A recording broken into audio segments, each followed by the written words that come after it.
ఈరోజు మనం ఒక ఆసక్తికరమైన విషయం గురించి మాట్లాడుకోబోతున్నాం. ఒకప్పుడు అందరూ పనికిరాని బురద అని వదిలేసిన ఒక చిక్కటి నల్లటి ద్రవం ఈరోజు మనం మొత్తం ఆధునిక ప్రపంచాన్ని ఎలా నడిపిస్తోందో ఈ ఎక్స్ప్లెయినర్లో వివరంగా చూద్దాం. పదండి మొదలు పెడదాం. అసలు ఒక్కసారి ఊహించుకోండి, ప్రపంచంలో ఉన్న ఆయిల్ సప్లై అంతా రాత్రికి రాత్రే మాయమైపోతే ఏమవుతుందంటే ప్రపంచమంతా కరెంటు పోయి చిమ్మ చీకటి అలుముకుంటుంది. గాల్లో ఎగిరే విమానాలన్నీ ఎక్కడికక్కడే ఆగిపోతాయి. మన చేతిలో ఉన్న స్మార్ట్ ఫోన్లు కూడా పనిచేయవు. ఇది వినడానికే భయంగా ఉంది కదూ.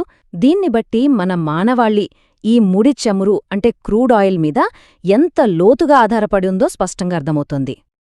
అయితే అసలు ఈ ఆయిల్ కథ ఎక్కడ మొదలైందో తెలుసుకోవాలంటే మనం 18వ శతాబ్దంలోకి వెళ్ళాలి. ఆ కాలంలో ప్రపంచం తిమింగలాల వెలుగులో ఎలా బ్రతికిందో తెలుసుకుందాం. ఆ రోజుల్లో అంటే 18వ శతాబ్దంలో పారిశ్రామికీకరణ చాలా వేగంగా జరుగుతున్న సమయం అది. ఫ్యాక్టరీలు నడవాలన్నా, ఇళ్లల్లో దీపాలు వెలగాలన్నా వాళ్లకు ఒకటే ఆధారం, అదే తిమింగలాల నూనె. ఆ నూనె కోసం మనుషులు సముద్రంలోని తిమింగలాలను ఎంత దారుణంగా వేటాడారంటే అవి దాదాపు అంతరించిపోయే స్థాయికి చేరుకున్నాయి. దీనివల్ల వాటి నూనె ధరలు ఆకాశాన్ని తాకాయి. అప్పుడే తక్కువ ఖర్చుతో దొరికే ఒక కొత్త ప్రత్యామ్నాయం కోసం వెతకాల్సిన అత్యవసర పరిస్థితి ఆనాటి ప్రపంచానికి ఏర్పడింది. ఇక్కడే ప్రకృతి అద్భుతం ఒకటి జరిగింది. అసలు మనుషులు పుట్టకముందు కోట్ల సంవత్సరాల పాటు సముద్రమడుగున ఏం జరిగిందో తెలుసా? చనిపోయిన సముద్రపు మొక్కలు, జంతువులు అడుగుభాగానికి చేరి ఇసుక, మట్టి పొరల కింద కూరుకుపోయాయి. అలా లక్షలాది సంవత్సరాలపాటు వాటిమీద విపరీతమైన వేడి, పీడనం పెరగడంతో ఆ జీవరాశుల అవశేషాలు నెమ్మదిగా ద్రవరూప క్రూడాయిల్గా మారిపోయాయి. ఆ నిశ్శబ్దమైన ప్రక్రియే మన భూమి పొరల కింద ఈ నల్ల బంగారాన్ని దాచిపెట్టింది. అయితే ఈ క్రూడ్ ఆయిల్ గురించి ప్రాచీనకాలపు బాబిలోనియన్లకు, ఈజిప్షియన్లకు ముందే తెలుసు అని చెప్తే మీరు నమ్ముతారా? అవునండి, వాళ్లకు భూమిలోంచి ఉబ్బికి వస్తున్న ఈ నల్లటి జిగురులాంటి ద్రవం దొరికింది. కాని దాన్ని వాళ్లు కేవలం పడవలకు నీళ్లు పడకుండా వాటర్ ప్రూఫింగ్లాగా, ఇళ్ల గోడలు గట్టిపడటానికి లేదా చిన్న చిన్న మందుల తయారీలో వాడారు. అంతేకాని దానిలో ఒక అద్భుతమైన ఇంధనం దాగి ఉందని, దాన్ని ఉపయోగించి ప్రపంచాన్నే మార్చేయచ్చు అన్న విషయం వారికస్సలు తెలియదు. మరి అప్పట్లో కేవలం ఒక జిగురు బురదలా మిగిలిపోయిన ఈ నల్లబంగారం కోసం భూమిని తొలిచే డ్రిల్లింగ్ అనే గొప్ప ప్రక్రియ ఎలా పుట్టిందో ఇప్పుడు చూద్దాం. ఇక్కడ ఒక ఆశ్చర్యకరమైన చారిత్రక వాస్తవం ఉంది. నిజానికి భూమిని తొలిచే టెక్నిక్ పాశ్చాత్య దేశాల కంటే ముందే చైనీయులు కనిపెట్టారు. 100 ఏళ్ల క్రితమే ఉప్పు నీటి కోసం వెదురుబొంగులతో డ్రిల్లింగ్ చేయడం వాళ్లకు తెలుసు. కాని 1850ల నాటికి ఆయిల్ను కెరోసిన్గా రిఫైన్ చేస్తే బోలెడు లాభాలొస్తాయని జార్జ్ బిసిల్లే అనే వ్యక్తి గుర్తించాడు. చివరగా 1859లో అమెరికాలోని టైటస్ విల్లేలో ఎడ్విన్ డ్రేక్ అనే ఒక మాజీ రైల్వే కండక్టర్ అందరూ తనను పిచ్చోడు అని ఎగతాళి చేస్తున్నా సరే వెనక్కి తగ్గకుండా పట్టుబట్టి ఆయిల్ను విజయవంతంగా బయటకు తీశాడు. అక్కడే ఆధునిక ఆయిల్ ఇండస్ట్రీ పునాది పడింది. ఈ ఎడ్విన్ డ్రేక్ చేసిన అసలైన మ్యాజిక్ ఏంటంటే డ్రైవ్ పైప్ అనే ఒక అద్భుతమైన ఆలోచన. భూమిని తవ్వుతున్నప్పుడు పక్కనున్న మట్టి తిరిగి ఆ గుంతలోనే పడిపోకుండా ఉండటానికి ఇనుప పైపును భూమిలోకి దించి దాని లోపల డ్రిల్లింగ్ చేశాడు. ఈ ఒక్క చిన్న టెక్నిక్ ఆనాటి అతిపెద్ద సమస్యను సాల్వ్ చేసింది. నేటి ఆధునిక డ్రిల్లింగ్ టెక్నాలజీ అంతటికీ అదే శాశ్వతమైన పునాది వేసింది. అలా మొదలైన అన్వేషణ 1901లో టెక్సాస్లోని స్పిండిల్ టాప్ దగ్గర ఒక సరికొత్త రికార్డ్ సృష్టించింది. అక్కడ ఆయిల్ కోసం తవ్వినప్పుడు భూమి అడుగునున్న విపరీతమైన ప్రెషర్ వల్ల ఆయిల్ ఏకంగా 100 అడుగుల ఎత్తుకు ఫౌంటైన్లాగా ఎగజిమ్మింది. దెబ్బకు ప్రపంచం మొత్తం ఆశ్చర్యపోయింది. భూమి లోపల ఉన్నది చిన్న చిన్న గుంటలు కాదు, అపారమైన ఆయిల్ సముద్రాలే దాగున్నాయని అందరికీ అర్థమైపోయింది. ఒక్కసారి భూమిలో అంతా ఆయిల్ ఉందని తెలిసాక ప్రపంచం ఊరుకుంటుందా? ఆ చెమురు పునాదుల మీద ఈ అతి పెద్ద సామ్రాజ్యాలు ఎలా నిర్మితమయ్యాయో గమనిద్దాం. సరిగ్గా ఇక్కడే చరిత్రలో ఒక పెద్ద ట్విస్ట్ జరిగింది.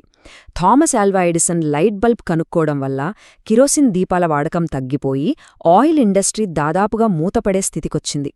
అంతా అయిపోయిందనుకుంటున్న టైంలో హీరోలా ఎంట్రీ ఇచ్చాడు హెన్రీ ఫోర్డ్ తన ఆటోమొబైల్ కార్తో. అప్పటివరకు ఆయిల్ రిఫైన్ చేయగా వచ్చిన గ్యాసోలిన్ను ఒక పనికిరాని చెత్తలా పారబోసేవాళ్లు.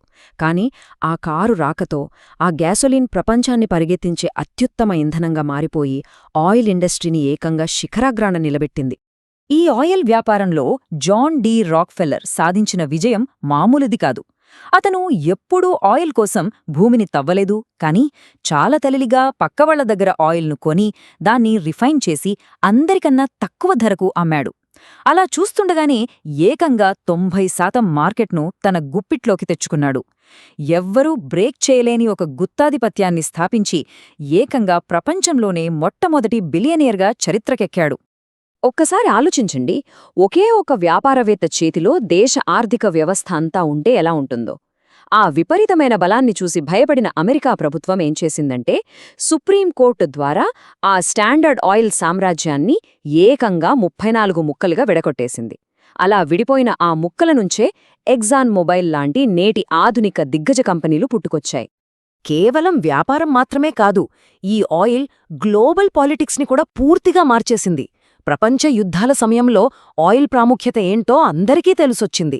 ట్యాంకులు, ఫైటర్ ప్లేన్లు, యుద్ధనౌకలు నడవాలంటే భారీగా ఇంధనం కావాలి కదా. అప్పుడే అగ్రరాజ్యాల కన్ను మిడిలీస్ట్ ఎడారుల వైపు మళ్ళింది. సౌదీ అరేబియా ఇసుక దిద్దల కింద భారీ ఆయిల్ సముద్రాలున్నాయని బయటపడటంతో ఎవరికీ అక్కర్లేని ఆ ఎడారి దేశాలు రాత్రికి రాత్రే ఊహించని కుబేరులుగా మారిపోయాయి. ఈ మిడిలీస్ట్ దేశాలు, ఇతర ఆయిల్ ఉత్పత్తి చేసే దేశాలు కలిసి ఒపెక్ అనే ఒక శక్తివంతమైన కూటమిగా ఏర్పడ్డాయి. వీళ్ల పవర్ ఎంతుంటుందంటే, వీళ్లు తల్చుకుంటే ప్రపంచ ఆర్థిక వ్యవస్థనే శాసించగలరు. కేవలం కొంచెం తక్కువ ఆయిల్ ఉత్పత్తి చేయాలని నిర్ణయించుకుంటే చాలు, ప్రపంచవ్యాప్తంగా ఇంధన ధరలు ఆకాశానికంటుతాయి.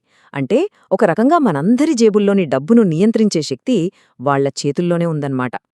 ఇంత అద్భుతమైన అభివృద్ధి సాధించాం బాగానే ఉంది, కానీ దీనికోసం మన వాతావరణం ఎంత మూల్యం చెల్లిస్తోందో ఒకసారి ఆలోచించాలి కదా.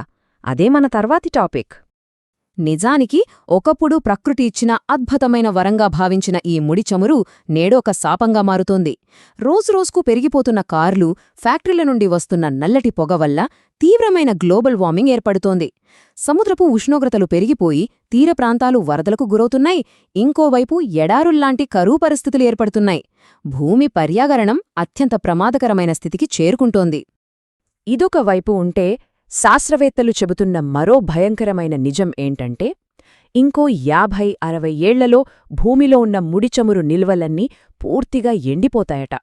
అంటే మన మానవ నాగరికతకు ఇదొక కౌంట్డౌన్ క్లాక్ లాంటిదనమాట. ఆయిల్ అయిపోతే ఇక మన పరిస్థితి ఏంటి అన్న ప్రశ్న ఇప్పుడు అందరి ముందుంది. మరి ఆయిల్ లేకపోతే మళ్ళీ మనం చీకటి యుగంలోకి వెళ్ళిపోతామా? అస్సలు కాదు. ఆయిల్ లేని సరికొత్త ప్రపంచం ఎలా ఉండబోతోందో ఇప్పుడు చూద్దాం. మానవ మేధస్సు ఎప్పుడూ ఆగిపోదండి, కొత్త దారులను వెతుకుతూనే ఉంటుంది. 19వ శతాబ్దంలో సముద్రంలో తిమింగలాలు తగ్గిపోయినప్పుడు మనం భూమిలోపల ఆయిల్ రూపంలో ఒక కొత్త ఇంధనాన్ని కనుక్కున్నాం. అలాగే ఇప్పుడు 21వ శతాబ్దంలో భూమిలోపలి ఆయిల్ అయిపోతుంటే ఎప్పటికీ అంతం కాని సౌరశక్తి, పవనశక్తి మరియు అడ్వాన్స్డ్ ఎలక్ట్రిక్ బ్యాటరీల వైపు మనం మళ్ళుతున్నాం. ఇదొక అద్భుతమైన సైకిల్ కదా. మనం చాలా వేగంగా ఒక అద్భుతమైన భవిష్యత్తు వైపు అడుగులు వేస్తున్నాం. ఇంకొన్ని సంవత్సరాల్లోనే మన రోడ్ల నిండా ఎలక్ట్రిక్ వాహనాలే కనిపిస్తాయి. మన ఇళ్లే సూర్యరశ్మితో నడిచే పర్సనల్ ఛార్జింగ్ స్టేషన్లుగా మారిపోతాయి. సంప్రదాయ పెట్రోల్ బంకులు కనుమరుగైపోయి వాటి స్థానంలో వాతావరణాన్ని కలుషితం చేయని స్వచ్ఛమైన టెక్నాలజీతో మనం తిరిగి ప్రకృతితో మమేకమై బ్రతకబోతున్నాం. చూశారుగా, సముద్రపు అడుగున చనిపోయిన జీవుల నుండి పుట్టిన ఒక పనికిరాని బురద నల్ల బంగారంగా మారి మనని నేలమీద నుంచి ఏకంగా అంతరిక్షం వరకు నడిపించింది. ఈ ఎక్స్ప్లెయినర్ ముగిస్తున్న తరుణంలో మనకొక ఆసక్తికరమైన ప్రశ్న ఎదురవుతుంది.